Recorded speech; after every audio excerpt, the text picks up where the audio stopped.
¿Qué pertenece a la Biblia y qué no pertenece a ella? Hola amigos y hermanos. Hace un tiempo atrás les mencioné que les comenzaría a compartir todo lo que aprendo en el libro de teología de Wayne Grudem, el libro de teología sistemática de Wayne Grudem. En el video anterior les compartí qué es la teología sistemática y por qué estudiarla. En este video les quiero compartir lo que dice este libro con respecto a la pregunta del canon de la escritura. Esta pregunta tiene relación con la lista de libros que pertenecen a la escritura. Esta pregunta es importante porque queremos saber qué es lo que enseña la Biblia con respecto a cada tema en particular.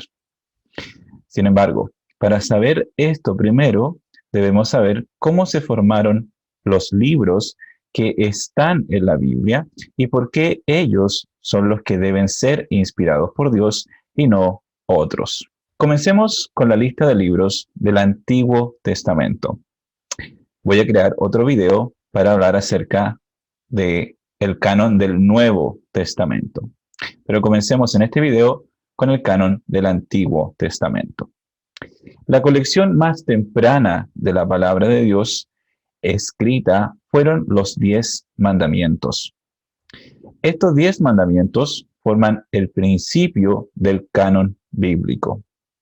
De acuerdo a la escritura, fue Dios mismo quien escribió en 2 piedras estos mandamientos para su pueblo.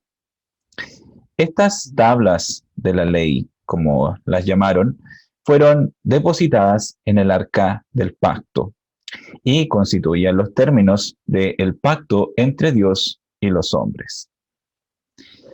Esta colección de palabras fue creciendo durante la historia del pueblo de Israel. Moisés, quien fue el hombre que Dios ocupó para liberar a su pueblo de la esclavitud, fue el primero en añadir a esta colección de libros. Se estima que los primeros 5 libros de la Biblia fueron escritos por él. El libro de Génesis, Éxodo, Levítico, Números y Deuteronomio. Luego, después de su muerte, Josué, quien fue su mano derecha, la mano derecha de Moisés, también añadió a esta colección. Y esto es significativo debido al mandamiento de Dios de no añadir ni quitar palabra alguna a lo que él ya había ordenado. De modo que Josué debió estar plenamente convencido de que lo que estaba escribiendo eran mandatos de Dios mismo. Más tarde, los que generalmente tenían el oficio de profetas añadieron a las palabras de Dios. Esta colección siguió creciendo hasta el tiempo en que se terminó el proceso de escribir, que fue alrededor de los años 435 antes de Cristo, con el libro de Malaquías. Así que aproximadamente después del año 435 antes de Cristo, no hubo más adiciones al canon del Antiguo Testamento.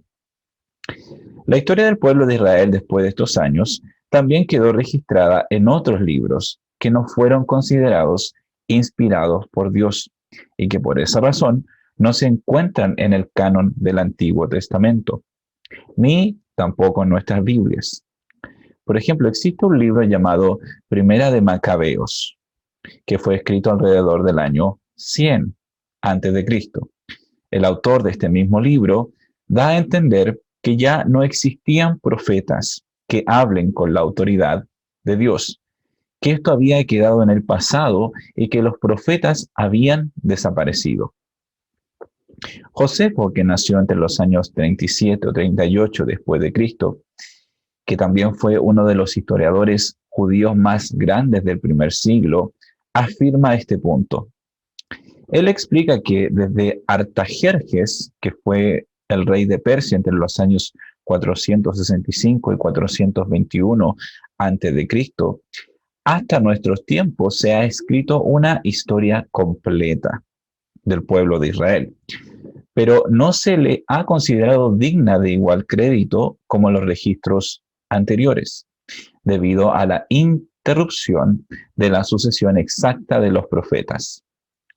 Ni la literatura rabínica judía, que consideraba que el Espíritu Santo ya había cesado de inspirar a los escritores como lo hacía en el pasado, ni la comunidad del Corán, que es una secta judía que dejó los rollos del Mar Muerto, no aceptaron en general escritos posteriores alrededor del año 435 a.C., como que tuvieran igual autoridad con el resto de las escrituras.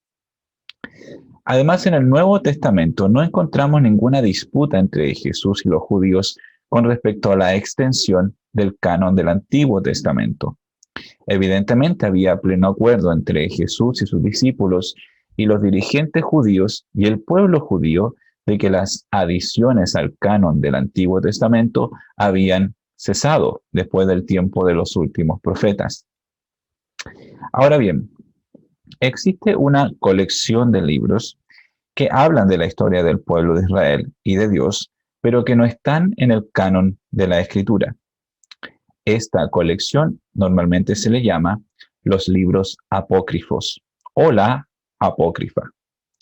Algunos de estos libros son Primera de Esdras, Segunda de Esdras, Tobías, Judith, Adiciones a Esther, la Sabiduría de Salomón, etc. Estos libros fueron incluidos por la Iglesia Católica Romana, pero fueron excluidos en su mayoría por las iglesias protestantes. La pregunta es, ¿por qué? Como ya vimos, los judíos nunca aceptaron estos libros como divinos. Sin embargo, hubo una opinión dividida entre las iglesias protestantes acerca de estos libros.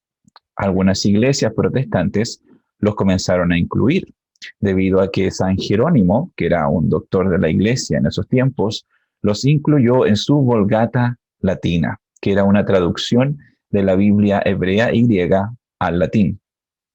Sin embargo, él mismo expresó que estos libros no eran libros del canon, sino que solo eran útiles y provechosos para los creyentes.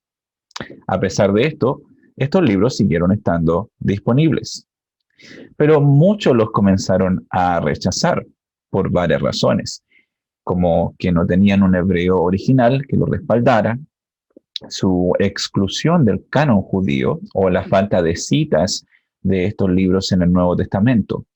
Además, contienen incongruencias doctrinales históricas. Por ejemplo, el libro de Judith y Tobías contiene errores históricos, cronológicos y geográficos.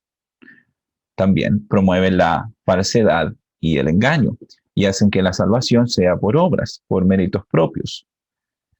Eclesiástico y Sabiduría de Salomón promueven una moralidad basada en la conveniencia.